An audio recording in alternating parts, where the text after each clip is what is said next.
Sekilas info, pada tahun pelajaran 2021-2022 kita masih berada pada masa pandemi COVID-19, sehingga kegiatan pembelajaran pada siswa belum bisa dilakukan secara tatap muka, tetapi masih belajar di rumah menggunakan pembelajaran daring ya.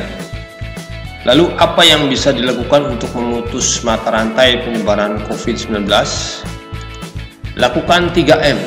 M yang pertama yaitu memakai masker. Maskermu akan melindungi dirimu, keluargamu, juga orang lain. M yang kedua yaitu mencuci tangan. Cuci tangan dengan air dan sabun setelah melakukan aktivitas. M yang ketiga yaitu menjaga jarak. Physical distancing is must. Jaga jarak amanmu ketika di ruang publik.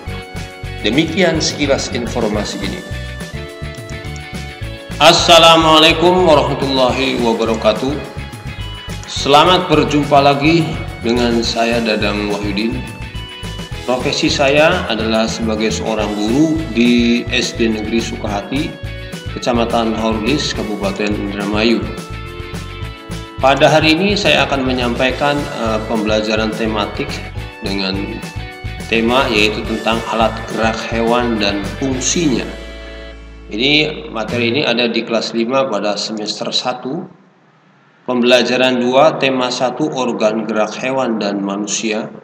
Subtema 1 organ gerak hewan ya. Jangan lupa untuk klik subscribe dan klik tanda loncengnya di channel saya agar Anda mendapatkan notifikasi bila ada video terbaru. Terima kasih. Kita lanjutkan ya. Setiap hewan itu memiliki alat gerak. Alat gerak hewan disesuaikan dengan aktivitas dan tempat hidupnya ya. Perlu diketahui bahwa tempat hidup hewan itu disebut sebagai habitat. Habitat hewan yaitu hutan rimba, kolam, sungai, rawa, pegunungan, laut, padang rumput, dan lain-lain. Alat gerak hewan dan fungsinya. Di sini ada contoh yang pertama yaitu ikan ya. Alat geraknya yaitu sirip dan ekornya. Nah ini alat geraknya, sirip dan ekornya. Ini juga termasuk sirip ya. Fungsi sirip dan ekor ikan yaitu membantu ikan berenang, alat untuk meluncur, kemudian yang ketiga adalah memberi arah ya, belok kanan, belok kiri, ke depan, berbalik. Kemudian hewan yang kedua yaitu paus, kemudian lumba-lumba. Paus dan lumba-lumba ini termasuknya adalah hewan mamalia ya, tetapi bukan ikan ya. Perbedaannya kalau ikan itu bernapas dengan insang, sedangkan paus dan lumba-lumba walaupun hidup di dalam laut tapi bernapas dengan paru-paru, yaitu menghirup oksigen ya pada saat muncul ke permukaan laut. Alat geraknya adalah sirip dan ekornya. Fungsi sirip dan ekor pada paus dan lumba-lumba yaitu untuk berenang ya. Kemudian juga alat untuk meluncur. Yang ketiga memberi arah.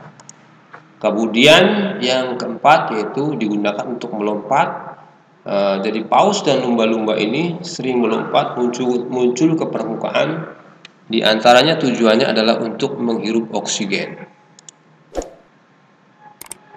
Berikutnya adalah apa ini? Kelinci ya. Kelinci ya. Alat geraknya yaitu kaki. Nah, di sini pada kelinci ada kaki bagian belakang dengan bagian depan ya. berbeda ukurannya. Kaki bagian belakang lebih besar, kaki bagian depan lebih kecil. Fungsi kaki kelinci. Nah, fungsi utama kaki pada kelinci adalah untuk bergerak. Kelinci bergerak dengan meloncat menggunakan kaki. Kaki belakang kelinci itu lebih kuat, ya, dan panjang dibandingkan dengan kaki depannya. Berikutnya adalah burung unta. Alat geraknya kaki, fungsi kaki burung unta. Ini perlu diinformasikan, ya. Pada kaki burung unta ini hanya terdapat 2 jari, ya. Jari yang pertama itu lebih besar dibandingkan dengan jari yang sebelahnya, ya. Kita lihat informasinya. Kaki burung unta menjadi alat pertahanan paling utama saat berlari. Burung unta itu menggunakan jari besarnya sebagai tumpuan. Ini, ya, jari besarnya sebagai tumpuan. Kaki burung unta hanya memiliki 2 jari. Ada 2 jari, ya. Burung unta mampu berlari dengan kecepatan 70 km per jam. Wow, sangat cepat, ya. 1 jam bisa mencapai jarak 70 km. Kemudian berikutnya adalah kuda, ya. Kemudian ini adalah kerbau. Alat geraknya kaki ini, ya. Fungsi alat geraknya untuk berjalan, berlari, dan melompat, ya. Baik, kita lanjutkan. Hewan berikutnya yaitu burung cendrawasih. Ini burung elang, ya. Kemudian ini kupu-kupu. Nah, alat geraknya yaitu sayap, ini sayapnya, ya, dan kaki. Memiliki kaki. Ini kupu-kupu juga memiliki kaki, ya. Fungsi alat geraknya, sayapnya untuk terbang, ya. Baik burung cendrawasih, burung elang, kupu-kupu, sayapnya untuk terbang. Kemudian kakinya untuk berjalan, memanjat. Ini burung elang bisa memanjat, ya. Juga digunakan untuk memegang, lebih tepatnya mencengkeram mangsanya. Ditangkap, dicengkeram, kemudian diangkat, dibawa untuk diberikan makan, dimakan, atau diberikan kepada anak-anaknya, ya. Kemudian yang berikutnya itu buaya, ya. Alat geraknya kaki. Fungsi alat geraknya adalah untuk berjalan. Ini buaya ini sedang untuk berjalan, ya, bisa hidup di darat, ya. Kemudian merayap, berenang, karena buaya juga bisa hidup di dalam air, ya. Bisa hidup di darat, bisa juga di air. Kemudian ini adalah ular. Dengan suaranya yang khas, mendesis, ya. Alat geraknya otot perut. Fungsi alat geraknya untuk berjalan, merayap, memanjat pohon juga bisa, ya. Kemudian untuk berenang. Nah, hewan berikutnya yang hidup di dalam tanah yaitu cacing. Ini cacing tanah, ya. Cacing tanah, alat geraknya otot perut. Fungsi alat geraknya untuk melakukan kontraksi dan relaksasi sehingga dapat menghasilkan gerakan mengkerut. Nah, ini kontraksi itu mengkerut, ya, dan memanjang. Bisa juga dikatakan memanjang itu relaksasi. Sehingga cacing dapat bergerak, berpindah tempat dengan cara kontraksi dan relaksasi. Kemudian berikutnya adalah hewan yang hidup di laut yaitu penyu, ya.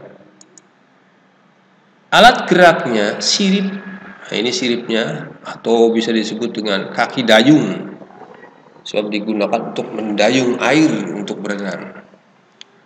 Fungsinya untuk berjalan dan berenang. Penyu juga bisa hidup di darat, tapi hanya sebentar, ya.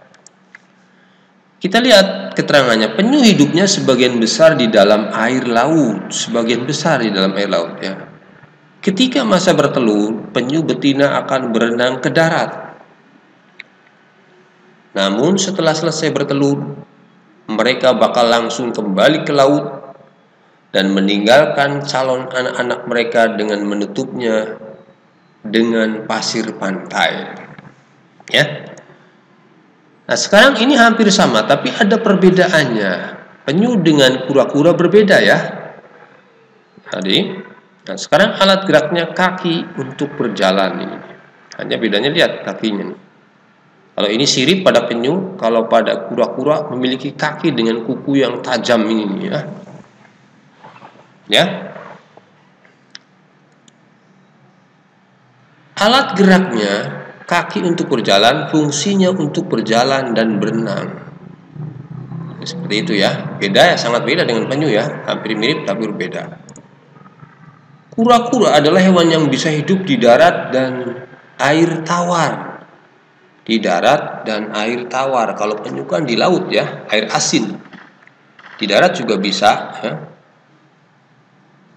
Kura-kura akan memberi perlindungan pada anaknya saat bertelur. Kura-kura akan memberi perlindungan pada anaknya sekitar 80 hari setelah menetas. Ini perbedaannya ya.